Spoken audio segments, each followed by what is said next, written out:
I went shopping today and I bought the wire that we need to connect the powerhouse to the house and to the panels. We've already buried our conduit. The trench runs right here and then it picks up right there and runs over to the house over there. So we have some friends who have the wire pulling equipment who are coming out to help us, I believe, tomorrow. We're going to get this puppy wired. We're not ready to connect yet because our house isn't wired just yet, but William's been working on that really hard.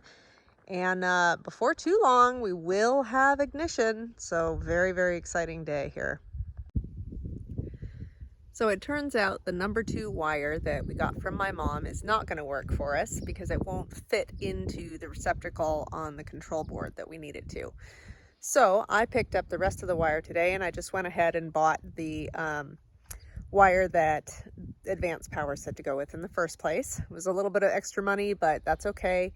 If it comes right down to it, that number 2 wire can be recycled and I will get my money back and then some, because copper wire, in case you aren't familiar with it, is extremely expensive, but it's worthwhile to recycle. Honestly, we'll probably hang on to it because eventually we might put in a hydro system. Our creek is down below here and it would be totally doable in the wintertime to hook up a hydroelectric system, which would have to be wired up here to the powerhouse behind me. William's cleaning out the trench around the pipe coming up into the solar panel. Clara's over there keeping him company, and I am doing something similar over here. So when we laid these, because it's right in the middle of our access point here, we had to cover these trenches immediately.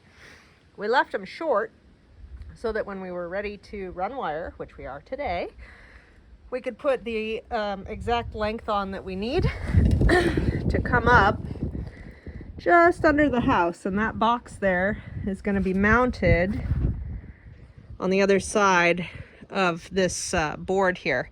So I am manually digging the trench out a little bit further so we can just come straight up into that box.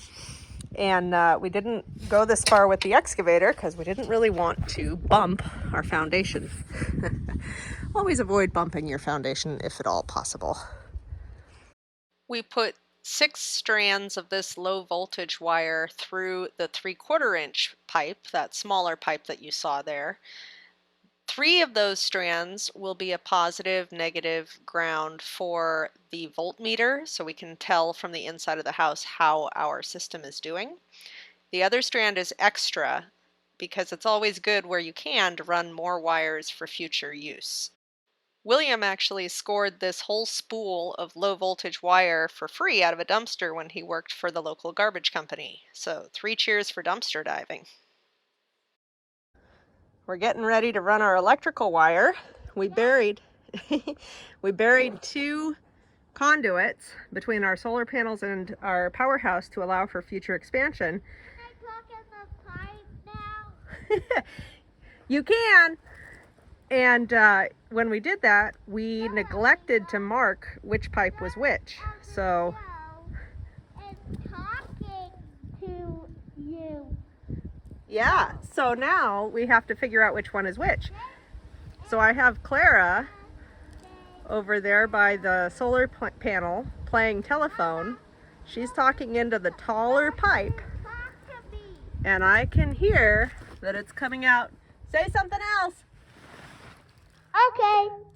I can hear that it's coming Mama, out of that one. can you please talk to me? It's probably hard for you to tell. I have something to talk about with you. What do you want to talk about? Well, Mama, Clara wants to talk about when I can have PBS Kids on your phone. Oh, well, we'll talk about that in a little while.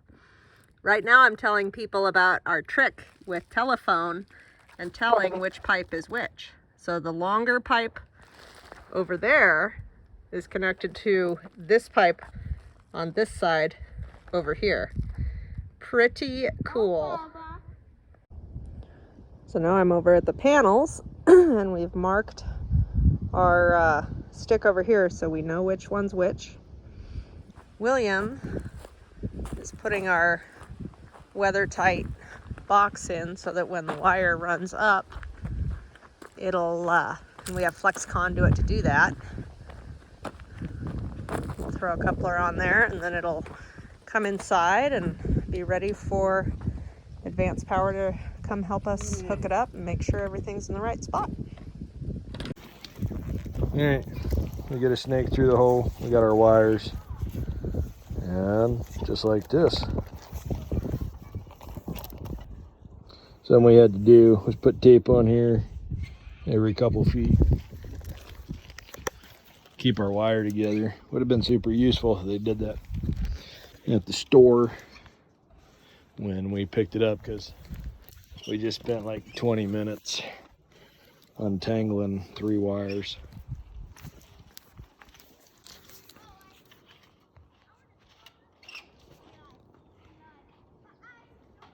In this case, we're just using a metal snake to pull this because this is a nice straight run.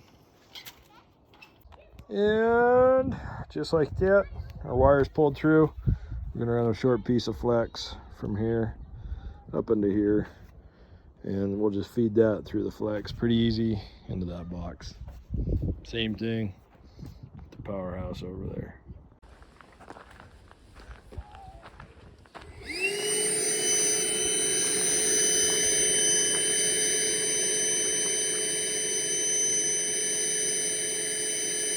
It's a fascinating YouTube video.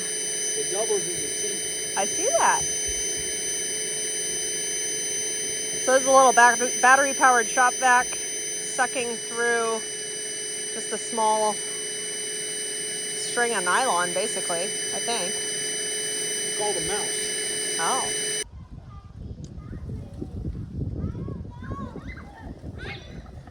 This is how you pull the wire, pull the wire. So we had problems, right? You want to recap the problems? Nope. Problems fixed. So the problems were when We didn't have the correct mouse for the 3/4 inch pipe. Ah. So we improvised, as one does, and it got stuck against a coupler, right? Got stuck from the extra glue inside of it. Ah. So we had to replace a fitting. Fortunately, we had some extra 3/4 inch fittings. We are extraordinarily grateful for our friends who have come and spent the entire day with us. Pretty exciting day. Our wires are connected. Well, they're in the pipe. Well, yes, they're in the pipe. And right now, We can bury trenches. we can bury trenches, and our extra wire is inside the powerhouse. Eventually the extra here, the slack that goes between here and the house, will get pulled between here and the house. We will put up an additional bank of solar panels, and we'll already have our conduit run. Then we'll have our friends back out to help us pull more wire, but that'll be a few years probably down the road.